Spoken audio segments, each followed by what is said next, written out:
ఖోవా నేను ఫ్రీజ్ లో పెట్టిన లుండలుండలైనాయి, కానీ మనం వేడిగా పాలలో వేస్తే ఖోవా కూడా మంచిగా మెల్ట్ అవుతుందండి. ఖోవా మనము పాలు అంతా వేసి మంచిగా షుగర్ వేసి మిక్స్ చేయాలండి. చేతి అస్సలు ఆపకూడదండి, మిక్స్ చేయాలి. ఖోవా ఉంటది కదా కింద నుంచి పట్టుకుంటది. ఇక్కడ చూడండి ఫ్రెండ్స్, నేను ఇలైచీ పౌడర్ కూడా చేసి పక్కన పెట్టుకున్న ఇలైచీ పౌడర్ ఇప్పుడు వేస్తున్నానండి.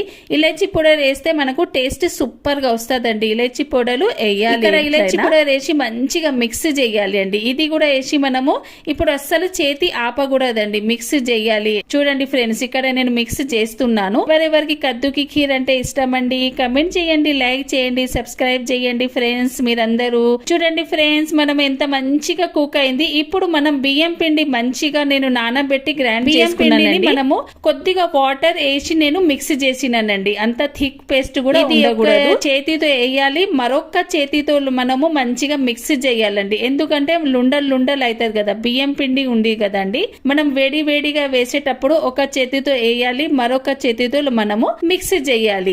లేకపోతే మీరు ఎవరైనా ఉంటే కూడా మీరు వాళ్ళకు కూడా సపోర్ట్ చేసి మీరు వేసుకోవచ్చు. వాళ్ళు ఇట్లా మిక్స్ చేయొచ్చు. మనము బియ్యం పిండి వేసినాక అస్సలు ఇంకా చేతి ఆపకూడదండి, మంచిగా మిక్స్ చేయాలి.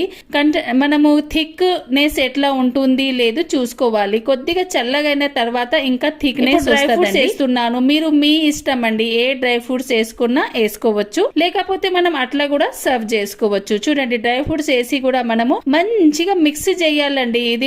ఇదే మనకు మిక్స్ చేయాలి, అస్సలు చేతి ఆపకూడదండి. చూడండి, థిక్నెస్ నాకు ఇంతే కావాలండి. నేను థిక్నెస్ ఇంత నాకు మంచిగా వచ్చింది. కొద్దిగా చల్లరైనాక తర్వాత ఇంకా మంచిగా నేను కొద్దిగా ఒక 2-3 నిమిషాలు ఫ్యాన్ కింద పెట్టిన. ఇప్పుడు ఫైనల్ లుక్ చూడండి ఫ్రెండ్స్, ఎంత బాగా ఎంత యమ్మీ వచ్చిందంటే మా ఇంట్లో అందరికి నచ్చిందండి. మీరు కూడా ఒక్కసారి ఈ రెసిపీ ట్రై చేయండి. ఎలా వచ్చింది నాకు కమెంట్ చేసి చెప్పండి. అండ్ మీకు ఏ స్వీట్ అంటే ఇష్టము అది కూడా చెప్పండి. చూడండి ఫ్రెండ్స్, ఇక్కడ నేను చేస్తున్నాను. ఫైనల్ లుక్ ఎంత యమ్మీ ఎంత క్రీమీ టెక్స్చర్ వచ్చింది. కొద్దిగా డ్రై ఫ్రూట్స్ వేసి నేను గార్నిష్ చేసినానండి. ఓకే ఫ్రెండ్స్, మీకు ఈ వీడియో నచ్చిందా నచ్చలేదా అది కూడా చెప్పండి. ఇట్లనే నాకు సపోర్ట్ చేయండి. మళ్ళీ కలుద్దాం ఒక న్యూ వీడియోతో.